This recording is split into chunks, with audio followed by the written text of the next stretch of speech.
आता बातमी राजकीय वर्तुळातनं राज्यातल्या फोडाफोडीवरून उपमुख्यमंत्री शिंदेंनी थेट दिल्ली गाठत केंद्रीय गृहमंत्री अमित शहांकडे तक्रार केली। जवळपास तासभर झालेल्या भेटीत शिंदेंनी कल्याण डोंबिवलीसह ऑपरेशन लोटसवरून आपली खतखत शहांकडे बोलून दाखवली आहे। यावर संपूर्ण घडामोडींकडे आपलं लक्ष असल्याचं सांगत अमित शहांनी विषय मिटवला। या भेटीनंतर एकमेकांच्या कार्यकर्त्यांची फोडाफोडी करायची नाही असा तह झाल्याचं शिंदेंच्या शिलेदारांनी सांगायला सुरुवात केली। तर भाजप प्रदेशाध्यक्ष चंद्रशेखर बावनकुळेंनीही त्याला दुजोरा दिला। पण एकीकडे सामंजस्याची भाषा सुरू असली तरी भाजपच्या केंद्रीय नेतृत्वाने एकनाथ शिंदेंचं टेन्शन वाढवलंय।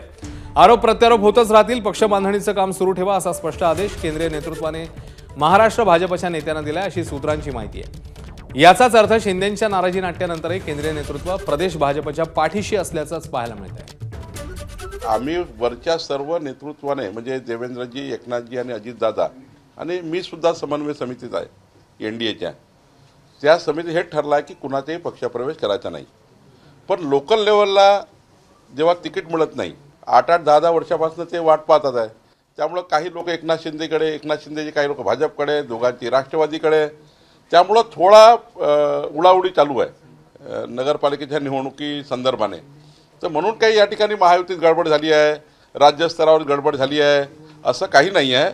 माननीय मुख्यमंत्री महोदय फडणवीस साहेब, माननीय उपमुख्यमंत्री महोदय एकनाथजी शिंदे साहेब यांच्या बैठकीमध्ये किमान शिवसेना आणि भारतीय जनता पार्टी एकमेकांच्या कार्यकर्त्यांना प्रवेश देणार नाही असा निर्णय झालेला आहे।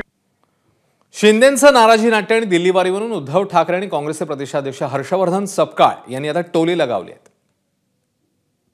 आता तर कहर म्हणजे त्यांच्यातच आपापली नसा आवडण्यास सुरू झालेले आहे। आजच पेपरमध्ये पाहिलं असाल तुम्ही, एक कोणतरी गेले बाबा मला मारलं म्हणून दिल्लीला। ही लाचारी जी आहे ना, ही लाचारी का, तर तेच चांगलं जर काही चांगलं शिक्षक मिळालं असतं त्या वयामध्ये तरी परिस्थिती आली नसती। यांचं टोळी युद्ध जे आहे ते अनेक दिवसांपासून सुरू आहे आणि या टोळी युद्धाच्या अनुषंगानं हे सरकार कार्यरत असल्यामुळे यांना गँग ऑफ ट्रिपल इंजिन सरकार देखील आम्ही म्हणतो। राहता राहिला दिल्लीश्वरांना गाठणे, तर महाराष्ट्राचे देवेंद्र फडणवीस हे शॅडो मुख्यमंत्री आहेत। महाराष्ट्राचे मूळ मुख्यमंत्री जे आहेत हे अमित शहा आहेत।